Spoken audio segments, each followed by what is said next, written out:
Amarga dawuh saking Juragan Slep mugi dawuhipun wonten Marudaya.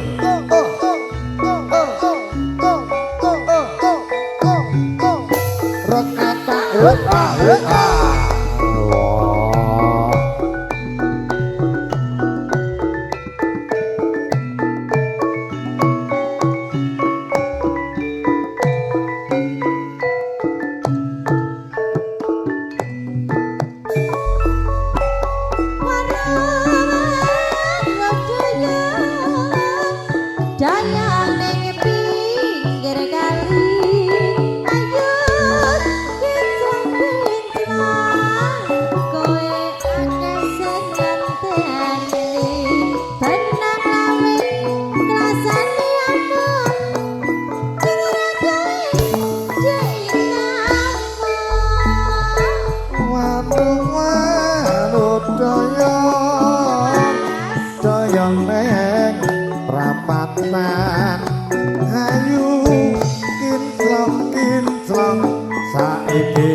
Parian nyaket Pak Rahmat mbok beli kerja parian Pak Rahmat. Oh nderek.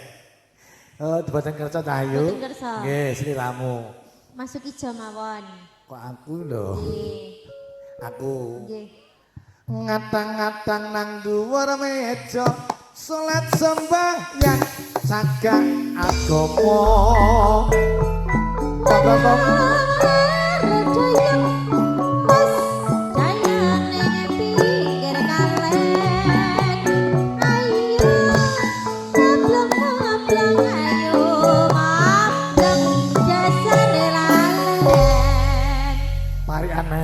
Kerja parian, Gong? Parian, Pak D. Sakit, Gong? Sakit.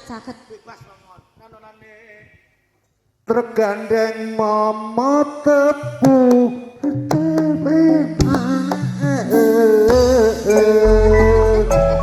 baru daya mingguan tapi modong jebule rasa bomba melih mboten pasik dhewe iki ya pas tibane ngene ya ora apa-apa. Ora apa-apa wong jenenge lali kok. Mengke niki tasih nuwunipun punapa kok nderek tayub malih napa? Apa Pak D? Oh, katampen udang anak matur sembah nuwun. Mengke bablas ya Mas. Dibablaske ya Dik ya. Saged Mas Sumbe, bablas nggih. Wajah kok ora meyakinkan ngono ki. Ah iya. Aku tak nyanyi sik to, kok tak duduk ngono meneh nek arep ngerti beda gali iki. nang ngadeg kok terus Ulate elek ngono kuwi lho. Ki nek isih dawuh Pak Rahmat kok ge udang anak. Sekilo abot gulane karo bocok abot cicetane. Warung doyong nang tengah sawah. Ayu kincong saiki lunga saka omah. Larak disemperake mae jarak ora ngampirke katampen udang anak.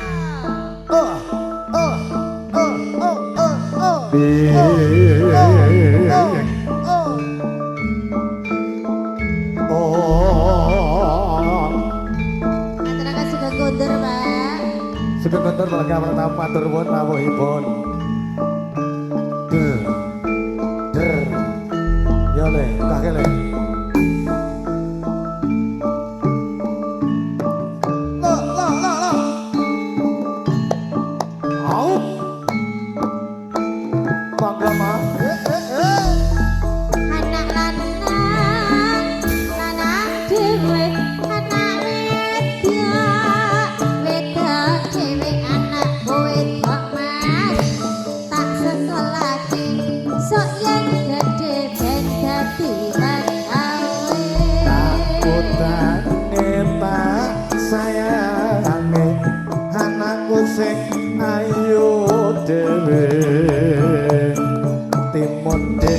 Sigarane ayo bangun rumah tangga menak iso suwe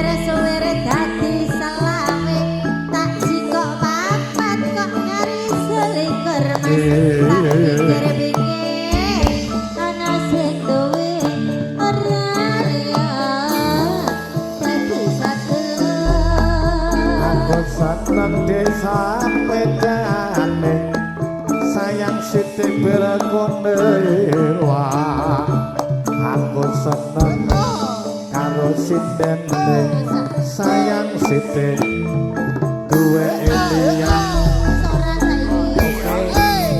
Aduh sayang Meneman Entong kayu ditekik mas demo pokok karo adike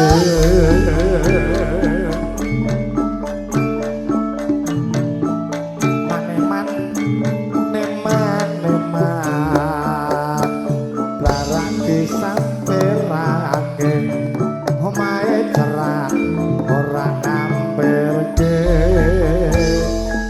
Aduh sayang